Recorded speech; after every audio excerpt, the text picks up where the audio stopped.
very, very, very quickly and unrealistically. We're about to embark on a project in Malawi to set up a sustainable market information system in 12 months. It's an absurdity. I mean, and I think that even investment capital is looking at 3-4 year return, 30% and so forth. So it's quite hard to find a space, and these projects last 3-4 years maximum, and you're just beginning to know what is going on. So it's quite interesting with Acumen Fund, for example, exploring Nigeria or Ghana as a place to enter the market with patient capital, as they call it. Really looking at 8 to 10 years.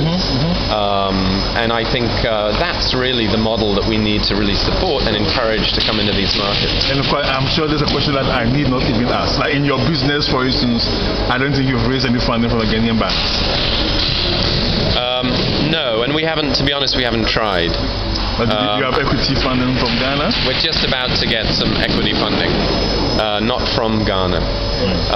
But I mean, you wouldn't go out and raise money. I mean, I'm borrowing money from the Ghanaian banks right now at 8% a month. 8% a month, that's 80%, that's whatever it is. A year. I mean, I don't even want to calculate 8 by 12. It's like, it's just too frightening. And even at the best, you go to like 24% loan in Ghana and so forth. And then you look in the papers in Europe and they go, base rate goes from 0.1 to 0.12. And I'm like, and they say, that's going to destroy the economy. Well, we're at 24. No, it's absurd. It's absurd. So that's not really a source. Mark, we have to run off soon. Let me ask you a final question. I remember in your first presentation, well, not your first actually, in your presentation to our big Mobile Ghana conference, just when you were starting TradeNet, you were making the point that the technology is really quite simple.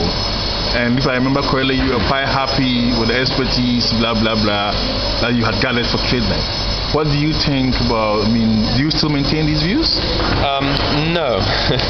I think that as you grow a platform in its complexity and in its dependability and its security, and you really become, now we're in 9 countries, and as you introduce billing and so forth, these applications can become complex. And the technology is out there. The skill set in Ghana needs to be developed. We are lacking in the kind of, like, let me go and pick 10 software developers that have been doing this for 10 years and can do it like overnight. We don't have that. So it takes time. You can do it. You can get there. Certainly the people in Ghana can teach themselves, can learn, can experiment. But it's just that experience that we're sort of missing, which could really accelerate project development. And that's just a function of how early the industry and how new the industry really is, aside from the pioneers, the few pioneers who like soft and personal and so on and so forth. It is tough. But